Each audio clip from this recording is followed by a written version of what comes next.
Hey Suzie, thanks again for everything that you're going to be doing, taking care of the cats and Flipper. We put together this video for you that goes over a few different times we've recorded where Elliot's breathing has been a little rough with some notes on it. So hopefully this helps out as you're with him and you can see the times that you might sound bad, but it's not as much to worry about, and the times that seems like it's a little bit worse and a little bit more concerning. Generally, he's been on and off heavy breathing and having a hard time breathing quite a bit. So don't totally freak out when he sounds really bad. He usually works his way through it, but this will hopefully help as some sort of reference to be able to see the times that are bad. And if you hear that from him, you'll know that, hey, he's okay, and I just need to keep an eye on it for a couple of days or so. So here is some of the videos of Big L.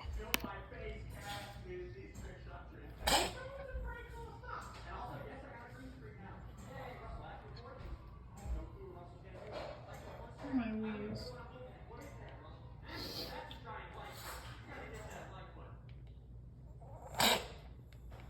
This is an example of his breathing when his nose is stuffed, not super bad, but probably just needs to be wiped, or he's just having a little bit of a hard time breathing, but nothing really to be concerned about. It's really common for him to wheeze like this.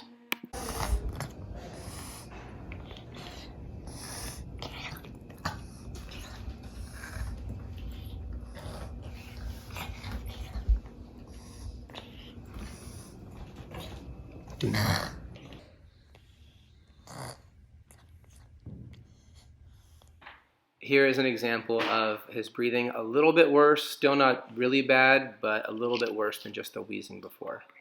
You can tell he's breathing out of his mouth a little bit on this one.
So we never got a video of him really bad, although the last audio you just listened to he was sleeping at the time, but you could tell that heavy mouth breathing and stuffed is generally about as bad as it gets. And like you said, he usually works his way through it. However, if it's been like 2.5 days and he still hasn't worked his way through it and hasn't had any let-ups of breathing better, that's when you can get a hold of us and we can look about maybe having him get an antibiotic shot or something like that. But hope that helps.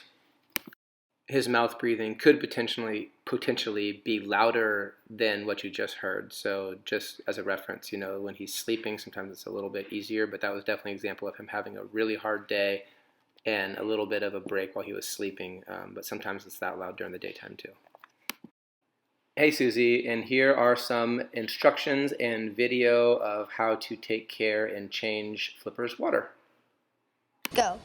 Hey Suzie, so this is what the instructions for Flipper. So the pump is on right now, so we're gonna take the lid off and you're gonna lift this arm up and that stops the pump.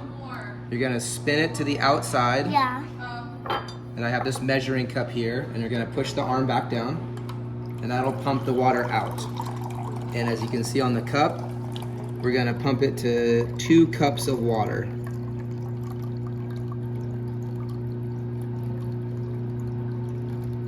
And then once it's at 2 cups, you lift it up and then spin that back over the filter like Easton is doing. Okay, now I'm gonna take this 2 cups. Yeah. I'm gonna dump out this 2 cups into the drain. Yep. And then there's some water right here. Yeah. Some distilled water. Yeah. We'll take the new water. New water, friend, new water. Then we'll fill up the same amount, 2 Yeah. cups worth. 2 cups of first. So then And now, Suzie, we're gonna you pour this dump- back in. So Yeah. now here, we're So gonna pour you this pour back it in the right- tank. Why did the filter You can kind pour it of? right in the filter if you want, Yeah. or wherever. Yeah, wherever you want to. And as you can see, Easton already put this arm back down. Once it goes back down, then it starts pumping water again. Yeah, but when you put it back, when you And put then we'll it put the lid back on. when you put it up, So these waters will be right here for you to use. If you could do this every week, that would be perfect. So just every week, take out 2 cups of water, add 2 cups of fresh water in. There should be plenty of water for that to happen. Thank you.